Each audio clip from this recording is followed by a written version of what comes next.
insurgency has achieved victory without first winning hearts and minds. In the context of the first fight against terrorism in Afghanistan and Pakistan, I recall when Shahid Mohtarama Benazir Bhutto was campaigning anew to confront this menace.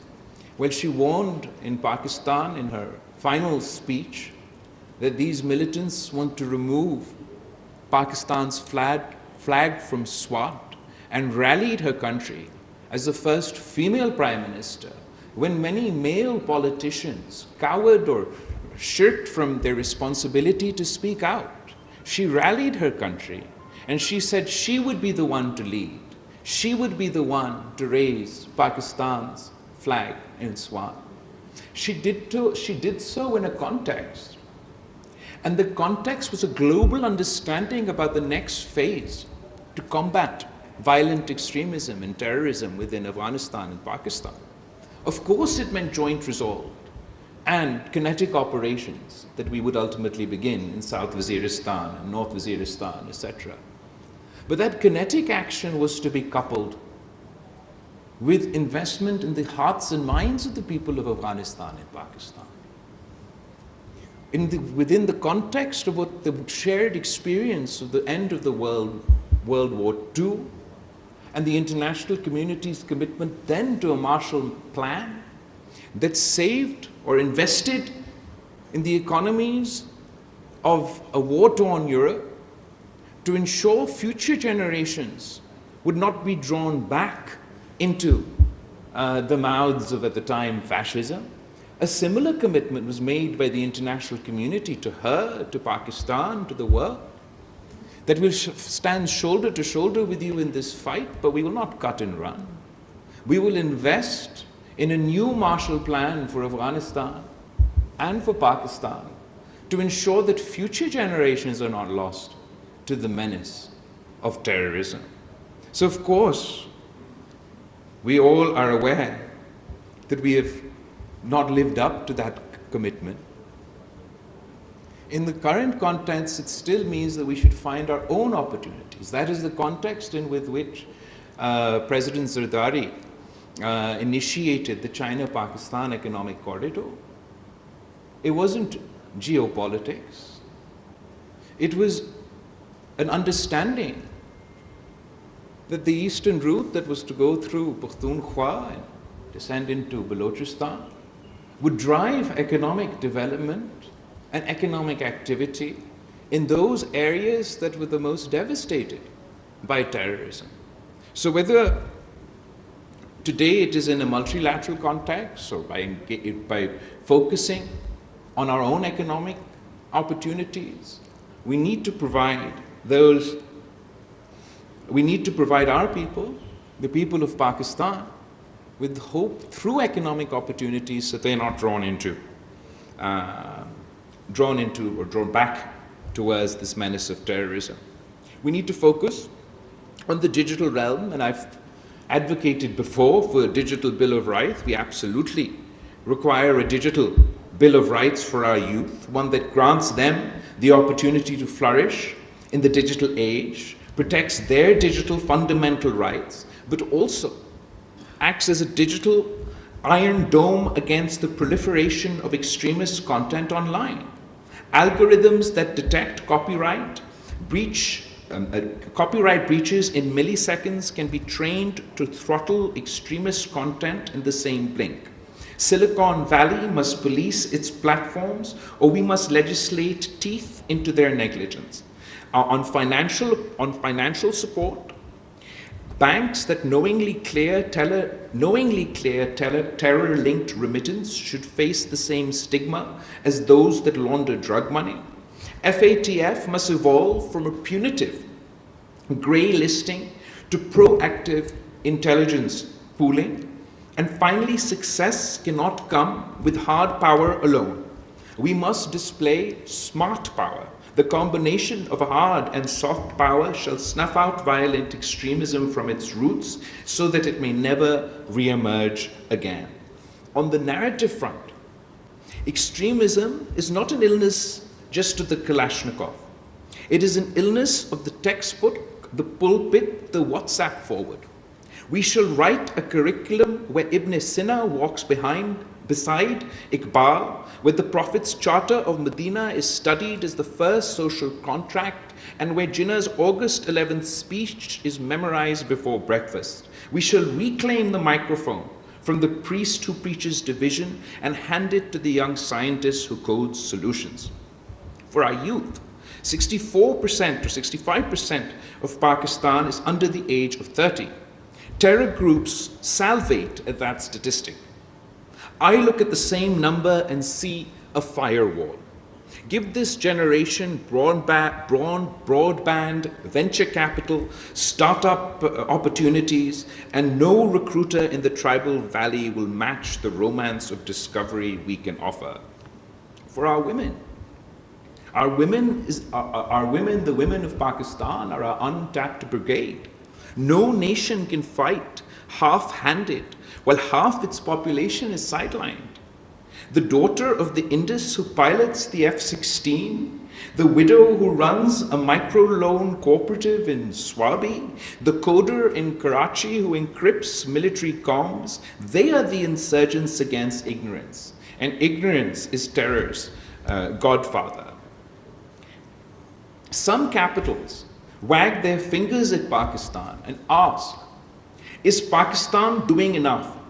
I respond in the idiom of Shaheed Zulfikar Ali Bhutto, we have bled enough to write the preface of peace in our own ink.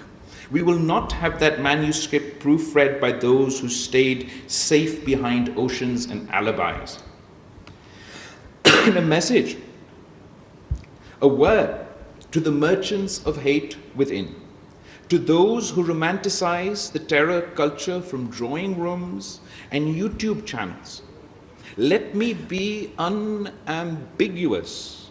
We will repatriate your hashtags to the courts, your bank accounts to the audit ledger, and if necessary, your fantasies to the iron bars of law. There is no constitutional right to weaponize religion.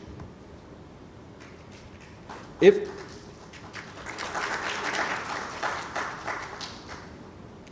the world demands that Pakistan outlaw militias, which we are doing and have done, it must also demand that every people live free of collective punishment.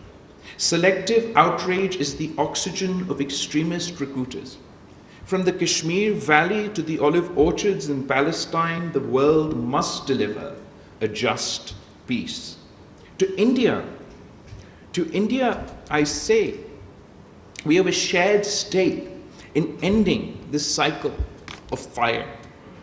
Since Pakistan and India last sat across the table to discuss terrorism in 2012, the world has changed, and so have we. We have fought and won the most extensive counter-terrorism campaign in modern history. South Waziristan was cleared, North Waziristan dismantled, urban sleeper cells uprooted, and new operations launched after the fall of Kabul. We transformed our financial system to meet the most rigorous global standards after our successful FATF grey list exit. Pakistan stands among the most serious counter-terrorism states, if not the most serious counter-terrorism state on earth. It is time that India recognizes this transformation, not as a concession, but as an opportunity. Terrorism is a collective menace. No border fence, no nationalist rhetoric, no regional hegemony can shield one nation from a fire it may have helped light on the other side. If infrastructure, safe haven, or subsidy is extended to groups like the BLA or the TTP, that same network may one day irrigate militancy that threatens India itself. Fire does not distinguish between the arsonist and the architect. We all learned this the hard way after 9/11, and it's time India does so as well. Terrorism has no nationality, no religion, no caste, no creed. It respects no border and abides by no law. I offer from this floor a clear proposition. Pakistan is ready to forge a historic, phenomenal partnership with India to jointly combat terror, not as adversaries playing a zero-sum game, but as neighbors who share a moral and civilizational obligation to protect over 1 billion souls from the plague of extremism. All it requires is for India's leadership to step down from the high horse that is galloping its republic towards the abyss, pursue peace with Pakistan, sit with us, talk to us. Let us resolve Kashmir in accordance with the aspirations of its people. Let us end the weaponization of water and build instead a peace as mighty as the Himalayas. Let us return to our shared traditions grounded not in hatred, but in the ancient soil of the Indus Valley civilization. It is not weakness to extend a hand, it is wisdom. And to the world, I would like to extend an invitation. Come train with us. Come learn from Pakistan. Learn from our armed forces. Learn from our special forces. Learn from our police force.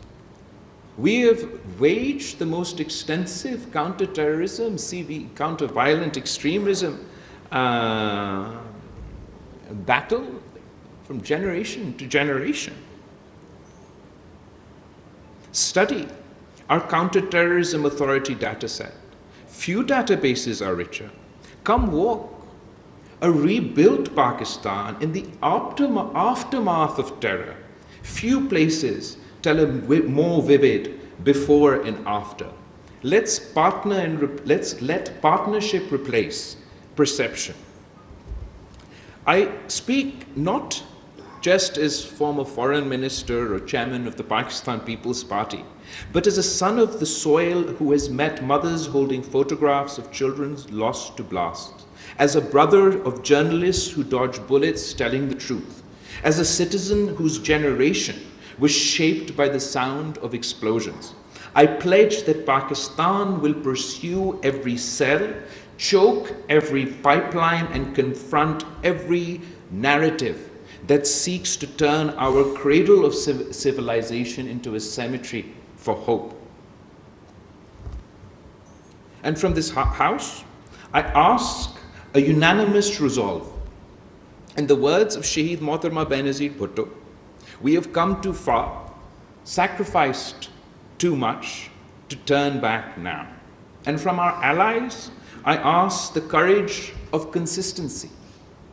Stand by us when we win headlines, and stand with us when we bury our dead.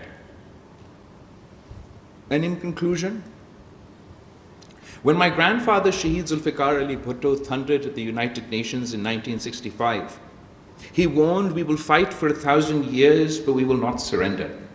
Today, I echo him with one revision.